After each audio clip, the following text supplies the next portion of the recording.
اگر آپ ہر جملے اور ہر بات میں بال کی کھال نکالنے کے عادی ہیں، آپ برائی کرنے والے ہر ایک سے جھگڑا کریں گے، ہر غیبت کرنے والے سے لڑیں گے اور ہر دشمنی رکھنے والے سے دشمنی کریں گے تو اپنی صحت، سکون، آرام، نیند اور دین تک کو خیر بات کہہ دیں گے۔ اس طرح آپ کبھی خوش نہیں رہیں گے، ہمیشہ پریشان ہوں گے، پیشانی پر ہمیشہ بل چڑھا رہے گا۔ اگر آپ ایسا نہیں چاہتے تو نظر انداز کی پالیسی اختیار کریں۔ ماضی کی بری یادیں آئیں، نظر انداز کریں۔ کسی کی زبان سے کوئی بری بات سنیں، نظر انداز کریں۔ کسی نے گستاخی کی، نظر انداز کریں۔ اگر دنیا کے معاملے میں بھی کوئی فائدہ ہاتھ سے چھوٹ جائے تب بھی نظر انداز کریں۔ ہماری زندگی انتہائی مختصر ہے، اسے مقدر کرنے کی ضرورت نہیں۔ ایک آدمی نے حضرت صدیق اکبر رضی اللہ تعالی عنہ کو گالی دی۔ آپ رضی اللہ تعالی عنہ نے فرمایا، تمہاری گالی تمہارے ساتھ قبر میں دفن ہوگی، میری قبر میں نہیں ہوگی۔ جی ہاں، سامنے والے کی گالی، اس کی غیبت، اس کی برائی اس کے ساتھ قبر میں دفن ہوگی۔ آپ خام خواہ کیوں خود کو ہلکان کیے جا رہے ہیں؟ اپنا بلڈ پریشر اور شوگر کیوں بڑھایا جائے؟ ہماری شریعت نے ہمیں تعلیم دی ہے کہ شریر اور جاہلوں سے کس طرح سے معاملہ کیا جائے۔ کتوں کے بھونکنے سے قافلے رک جایا نہیں کرتے۔ جو آدمی پتھر مارے، آپ پھلدار درخت کی طرح اس پر پھل پھینک دیں۔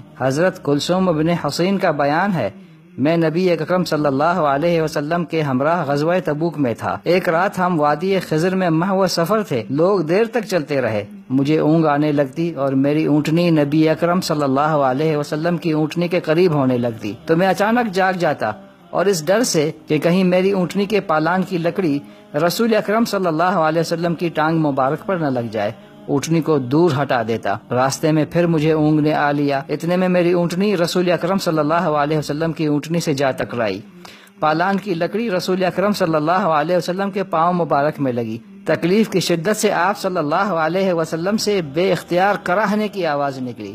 اس پر میں بیدار ہو گیا اور پریشانی کے عالم میں عرض کیا، اے اللہ کے رسول صلی اللہ علیہ وسلم، میرے لیے مغفرت کی دعا کیجیے۔ آپ صلی اللہ علیہ وسلم نے کشادہ دلی سے فرمایا، چلتے چلو۔ جی ہاں، چلتے چلو، اور بات ختم کر دی۔ اسے انا کا مسئلہ نہیں بنایا، یہ نہیں فرمایا کہ سارا راستہ پڑا ہے، میرے ساتھ کیوں چمٹ کر چل رہے ہو۔ رسول اکرم صلی اللہ علیہ وسلم کا یہی اسلوب تھا۔ سیدنا عمر بن عبدالعزیز رحمۃ اللہ علیہ رات کو مسجد تشریف لے گئے۔ ایک آدمی مسجد میں سویا ہوا تھا، مسجد میں چراغ نہیں تھا، اندھیرے کی وجہ سے وہ آدمی سے ٹکرا گئے۔ سوئے ہوئے آدمی کو غصہ آیا اور کہنے لگا، تم گدھے ہو؟ حضرت عمر بن عبدالعزیز نے فرمایا، نہیں، میں عمر بن عبدالعزیز ہوں۔ نوکر سپاہی ساتھ تھے، ناراض ہو کر کہنے لگے، یہ شخص گستاخی کا مرتکب ہوا ہے۔ آپ نے ارشاد فرمایا، نہیں نہیں، بلکہ اس نے مجھ سے سوال کیا ہے کہ کیا تم گدھے ہو؟ میں نے جواب میں کہا نہیں۔ اس میں غصے آنے والی کیا بات ہے؟ یاد رکھیے، سعادت اور سیادت انہی لوگوں کو ملتی ہے جو غصہ کرتے، حلیم متبع ہوتے ہیں، لوگوں سے درگزر کرنے والے اور معاف کرنے والے ہوتے ہیں۔ اگر آپ سیادت اور سعادت کے متمنی ہیں تو اس فارمولے پر عمل کر کے دیکھیں۔ اگر ہم نے دشمنیوں کے دفتر کھول لیے تو ہم خود کو موت کی سزا دے رہے ہیں۔ اس کے بجائے خود کو کسی تعمیری کام میں مصروف رکھیں۔ اگر کسی بیوقوف نے گالی دی تو آپ جواب میں سلام کہیں۔ اگر کسی جاہل نے بدتمیزی کی تو آپ سلام کہیں۔ کسی نے غیبت کی، آپ سلام کہیں۔ گالی کا جواب گالی سے دینا، بدتمیزی کا جواب بدتمیزی سے دینا، اور ہر ایرے غیرے سے لڑنا جھگڑنا گلی کے کتوں کا تو کام ہو سکتا ہے، شریفوں کا کام نہیں۔